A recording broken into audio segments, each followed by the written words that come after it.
Saluto e ringrazio l'amico Raffaele Padrone, vice segretario nazionale di FSP Polizia di Stato. Grazie, grazie, ben ritrovati a voi. In nostra compagnia. Allora, campagna vaccinale che prosegue tra gli operatori di polizia, altra ondata ovviamente di vaccini, di immunizzazioni in questura. Se possiamo tracciare un bilancio, soprattutto la domanda: vi sentite un po' più sicuri adesso che avete ricevuto la prima dose nel controllare il territorio e soprattutto rapportarvi con le persone?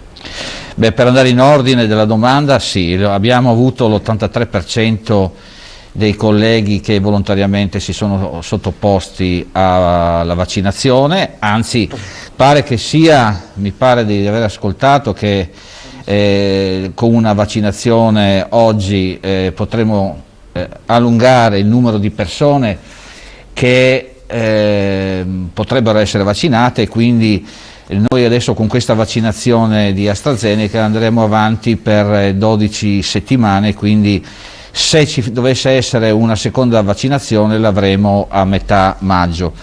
È chiaro che dopo aver fatto il vaccino io credo che qualsiasi persona, non solo un poliziotto, si senta più sicuro, e vi garantisco che nessuno di noi ha avuto problemi, se no la solite 2 linee di febbre all'interno delle 12 ore, però è sicuramente un sentirsi psicologicamente molto più sicuri. Certo che quello che ho visto prima all'interno dei suoi servizi fa un po' rabbrividire, perché credo che la gente, io so e vedo che ci sono situazioni che si sono venute a creare con queste 2 giornate di weekend che un anticipo primaverile, dai, ecco. Ormai credo sì, a un passo, ecco, veramente a un passo. Dalla regia che abbiamo anche la foto. Io ringrazio l'amico Michele Missinato, perché questa è la foto che abbiamo estrapolato dal suo profilo Facebook. Allora, siamo a Lignano ieri. Sì, niente da invidiare a Milano, no? Niente da invidiare a Milano. Abbiamo parlato l'altra volta del Meridione. Credo siamo che all'esterno di un ristorante, lo vedete, certo. Quella era la coda ieri all'orario di pranzo per entrare nel ristorante. Allora io dico, più quelli che sono all'interno del ristorante, la somma. Che sia ristorante A, B, C. No, esatto. Cioè, quella era la situazione ieri, ma come in quel ristorante erano tantissimi, ve lo assicuro, ristoranti, osterie, quello che avete, prese d'assalto da chi magari voleva passare una domenica diversa dal solito. Allora, certe immagini poi ti fanno pensare, ti infastidiscono. E torno a ripetere, io vedo delle condizioni, magari anche nello sport, c'è gente che si è comprata il cane perché pensando a un lockdown così posso andare a far passeggiare il cane, c'è gente che si è comprata la bicicletta, un boom di biciclette, di gente che adesso va in bicicletta, cioè io capisco la gente che è stufa di stare in casa e ai primi raggi di sole ci sono queste situazioni, perché lì era Lignano, se andava a Caorle, se andava in montagna, se andavamo a Piancavallo era l'identica situazione. E quindi vedo queste situazioni la gente è stufa di stare in casa.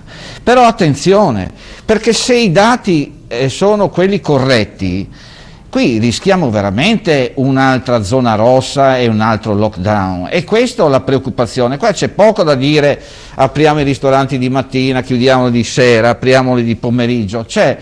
È una situazione veramente importante. Ma soprattutto noi che facciamo i controlli, direttore, lei ha visto anche a Milano, se andiamo a fare i controlli veniamo aggrediti, c'è questa libertà di rispondere alle forze dell'ordine oggi anche con le mani, non più solo verbalmente, e questa è una grossa preoccupazione che abbiamo, perché se le linee di condotta poi sono quelle della semplice contravvenzione, guardi che ieri, nella giornata di ieri, sono state in tutta Italia, sono state controllate oltre 99.000 persone, oltre 2.000 persone sono state contravvenzionate, circa 10.000 e oltre 10.000 sono i ristoranti controllati, e in quelle situazioni sono state contravvenzionate parecchie persone. Quindi voglio dire, la gente a un certo punto o gli dai uno stop e la chiudi in casa, se no la gente continuerà a uscire. Ma cosa può fare la pattuglia di Pordenone o le 10 di Milano decurtate, perché una volta erano decine quando uscivano in servizio a Roma, a Napoli. Se alla sicurezza non viene data la possibilità di intervenire diversamente, e questa la... Cioè uno dice, io pago la contravvenzione, intanto vado a Lignano. Non è questo. Io vedo e ascolto della gente che pur di andare a Lignano o al mare, ripeto, la montagna, fuori regione che è sì, evitato, fuori, e magari fuori certo. zona, sta facendo veramente carte false, cioè, ma la gente non è responsabile. Noi possiamo mettere quello che vogliamo, ma non, sarebbe una condotta umana quella di dire vabbè, oggi non vado, magari vado lunedì, cioè magari mi prendo un giorno e vado con la famiglia al mare di mercoledì, cioè cercare di diluire anche quello che è la situazione, perché così noi rischiamo nuovamente un lockdown. Questo è poco ma sicuro.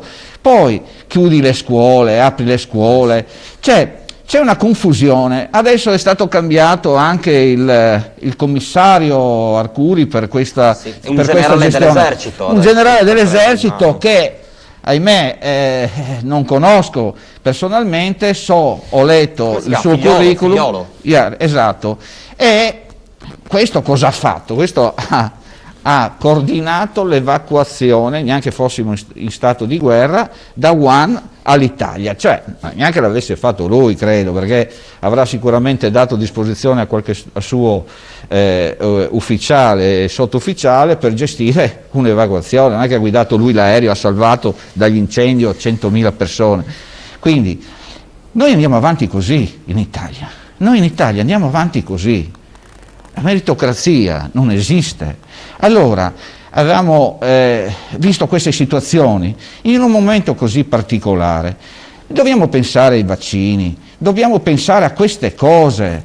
E noi che noi diamo sicurezza e dobbiamo dare a voi la sicurezza, se non ci sentiamo sicuri noi di poter agire, di andare in un intervento, perché ci chiamano, direttore, perché ci sono persone al di fuori del bar, con il rischio di venire aggrediti. L'avete visto cosa sta succedendo anche a Pordenone? Abbiamo avuto un episodio, noi a Pordenone siamo finiti sul giornale perché li abbiamo arrestati, in un'altra città della nostra regione non sono riusciti ad arrestarli. Certo. Beh, questo, complimenti agli operatori sicuramente che hanno portato a termine l'operazione, devo dirlo ai colleghi bravi, ma ahimè, noi non dobbiamo avere il timore di andare a fare gli interventi per essere massacrati di botte.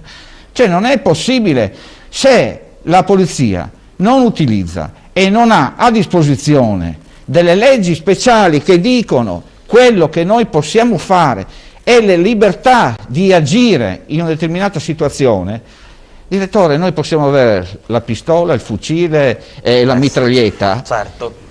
Però non si risolve così la situazione. Bene. Grazie Raffaele Grazie Padrone, a voi. segretario nazionale di FSP Polizia di Stato. Ci vedremo come sempre nei prossimi appuntamenti. Grazie a voi. Lutto a Portogruaro nel mondo politico e dell'associazionismo. Si è spento a 76 anni Giancarlo Vincenti, una figura molto nota nella vita civile della città. Il servizio.